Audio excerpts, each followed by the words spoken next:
Welcome to China Horse Business, the one and only podcast focusing on the booming horse market in China, bringing to you by two experts of Chinese equine industry, Zoe King and Jojo Wang from Shanghai and Hong Kong, introducing China to the world. Hi Jojo, how are you doing? Hi Zoe, I'm good, and you? Everything goes well. Only 1 week to go before our first China Horse Business live webinar. Well, I'm really looking forward to our first webinar next Monday on the 6th of September. We received so many inquiries about the webinar, so maybe we can talk it through today's China news section. Totally. Jojo, do you remember when you joined our podcast and we discussed how to better bridge the gap between Chinese and international equine communities? With the podcast introducing what is happening in China, we only communicate in one way. We have to find another way to bring international industrial stakeholders to China as well. Right. This is why we come up with the idea of the monthly webinar to let the speaker from all over the world to introduce the latest information to the Chinese audience. They might be national or regional federations that can give an overview introduction of their industrial strength. They might be laboratories or incubators who can bring the most up-to-date technology and innovation to be applied in the huge market like China. We are also expecting companies and brands who have been cultivating in the equine industry for a long time. Their products may already be imported and sold in China by their local distributors or business partners. However, they don't really have the chance to get to know their Chinese customers and Chinese industrial ecosystem. It makes the Chinese market inaccessible and unpredictable. Moreover, there is a lack of communication channel to build up the brand awareness in China. If you have to compete with local brands and suppliers, the brand power will be your best card to play because clearly you don't have advantage in pricing.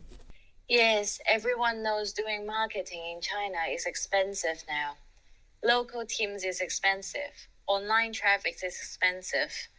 Before making any decision in investing in the China market, why don't try the webinar? It's only 288 euros for a year-round service. So true. The subscribers to our Business Pass annual package will have 10-minute time slot in every semester to speak to our Chinese audience in the webinar. Make a connection, send the key message. We will publish an article in Chinese based on the speech so that those who missed the webinar can still have a glance at it. Furthermore, it is a good market test for products. Take a very small example. We launched a pre-sale for a printed artwork of a Canadian equine photographer. She got over 25 orders just in 1 week. By the way, she's one of the speakers in our first webinar, and we are expecting more orders for her after the webinar. Definitely. China Horse Business Live is a monthly webinar to connect, to do branding, and even to sell. It is the best and the only regular way for international stakeholders in the industry to talk to Chinese decision makers. Right. The slots for the first webinar are already fully booked.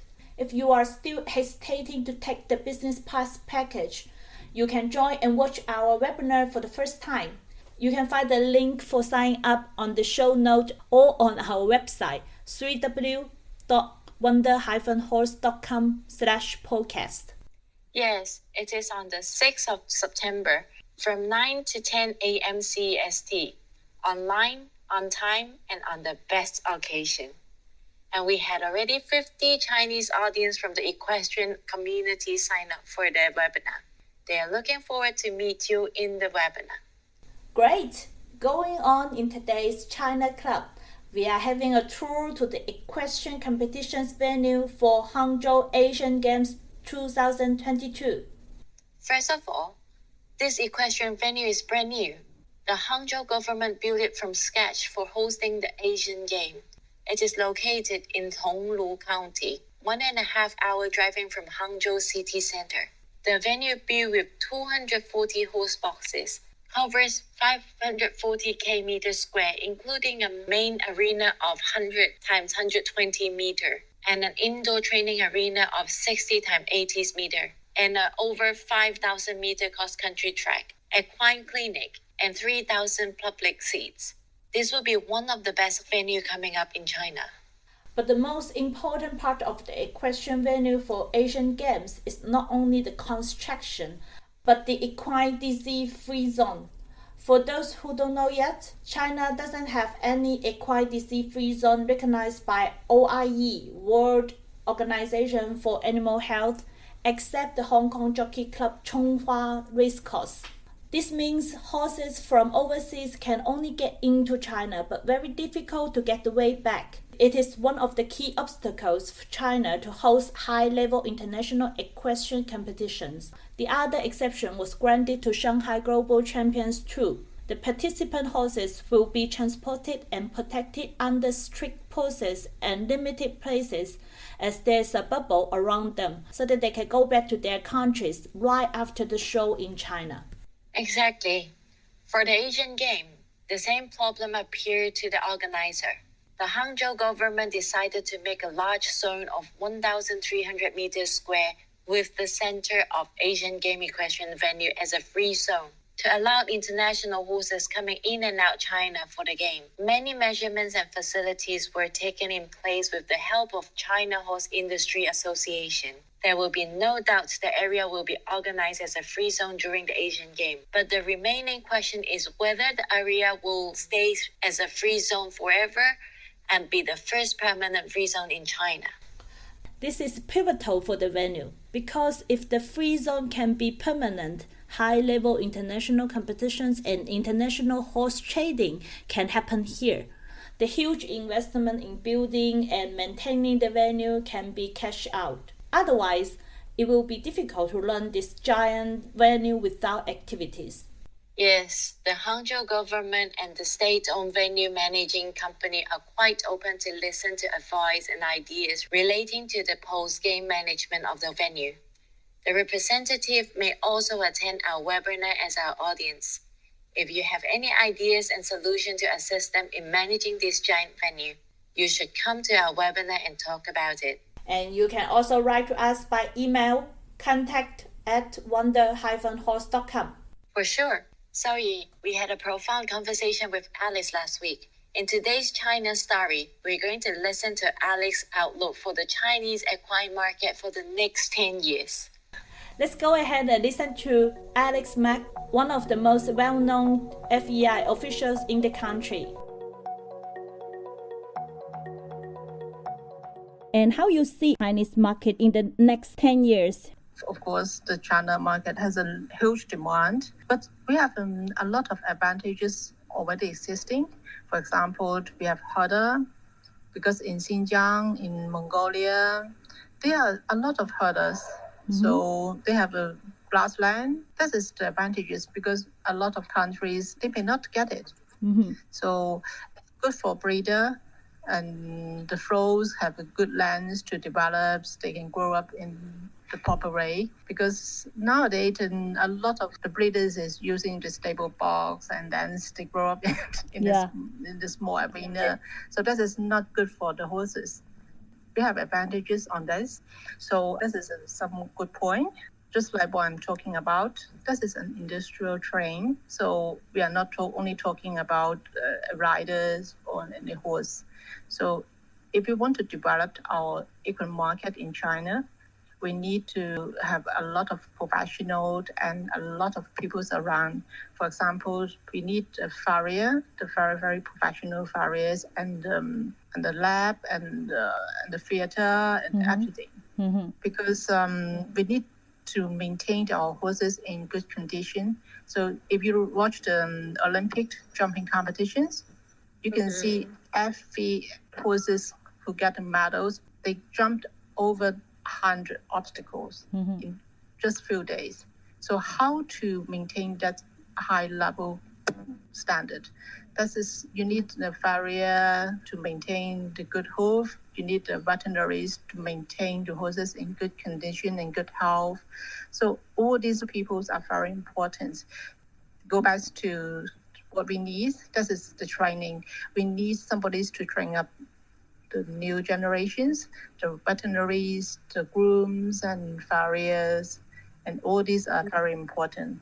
And also we need good food for the horses. So we need the feed producer to make the supplements, because nowadays the water, which controls the doping control, they're really concerned about what is the food for the horse. If anything wrong, then the whole competition's life will be gone.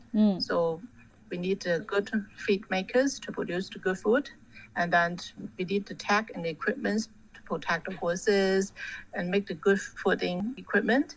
Because if the floor is not good, then our horses' leg will go. We have a big trouble. So, and the stable builder and the venue builders, they need as well. And then the show organizer, the equine logistic, everything we are in need. But the most important is nowadays we just watch this advertisement is very attractive, or somebody's in Europe, they are using this brand, then they just bought it and bring it back to China. But is it matching our horses? It's a big question mark. So we need to realize what we need and why we need it. So this is related to the training and education. Yeah, a lot of education and training have to be done in the next 10 years. And we are hoping more people and more suppliers, more professionals join us in this industry to respond to the emerging market needs and demands. Yeah, I think that is very important. Agree. Once they have sufficient knowledge, then they can build up their own industrial train, and then it's very important. So we can also see the trend of breeding in the next 10 years in very, the China horse market. Yeah, so very interesting. I think breeding is, as I heard, in Xinjiang and Mongolians, they already started the breedings, but I think they need really careful about the stock book, because the stock book is wide in Germany, in a lot of European countries, they can make it so well. So this is the control. It's not just put stallions and a mare together. And they will, it's very, very high statistics. They will consider, okay, this, why they make this together, and how is the result, and then they will study it a very, very long time, and then to see the result and how it's going on. So, and nowadays the brown blood and the thoroughbred and all these horses is not just by mistake or just ding they coming out. It just happened, This is very important to, also is education. But we need veterinaries and science, the people to get it. But the good thing is, the European people is already studied a couple of 100 years. And now we can take the advantages to have a look and see how they're doing and get we can learn a lot from the overseas experience for systematic breeding. We learn from their experience. So thank you for your sharing, Alice. It was really welcome, informative and eye-opening. We're looking forward to talk to you again later. Yes. Okay. Thank you, Alex. Have a nice day. Well, Zoe, next Monday on the 6th of September, we will not only update our China Horse Business episode of the podcast, but most importantly, we are hosting the China Horse Business Live webinar from 9 to 10 a.m. CEST. Yes, it will be 3 p.m. to 4 p.m. Beijing times here in a Monday afternoon. Equestrian clubs in China are often closed on Monday, so the owners, coaches, professionals, and riders can take a day off. It is the perfect moment for them to join the webinar online. Cool. Looking forward to it. See you next Monday, Zoe. See you! This podcast is co-hosted by Zoe King and Jojo Wang, powered by Wonder Horse, a business solution provider focusing on Chinese equine market and a bespoke equine community in China. In addition to this weekly podcast, we launch a monthly webinar called China Horse Business Live. The objective is to connect international stakeholders with Chinese decision makers. 4 to 5 speakers will introduce their activity, products, surveys, and any other topics related to the equine industry within 10 minutes in English. This webinar is open to all Chinese audience, especially targeting equestrian clubs owner, professionals, rider, officials, and suppliers. This is a perfect opportunity for you to introduce your brand, products, and services to real Chinese audience and interact with them. You may find your partner, distributor, or clients in these webinars. If you are interested in making a speech in the webinar, please subscribe to our annual package, Business Pass, which will allow you to speak once per semester in the webinar, along with many other premium benefits. A lower-cost annual package, Connect Plus, is also available with some useful benefits. Please check them out on our website, www.wonder-horse.com/podcast, and in the show note of this podcast. Thank you for listening to our podcast. You can subscribe it on Apple Podcasts, Spotify, and any podcast channel by searching the name of our program, China Horse Business. We are also looking forward to meeting you in China Horse Business Live, a monthly webinar connecting international stakeholders with Chinese decision makers. Please feel free to leave us comment and recommend our program to your friends and colleagues. Spare the world and stay tuned.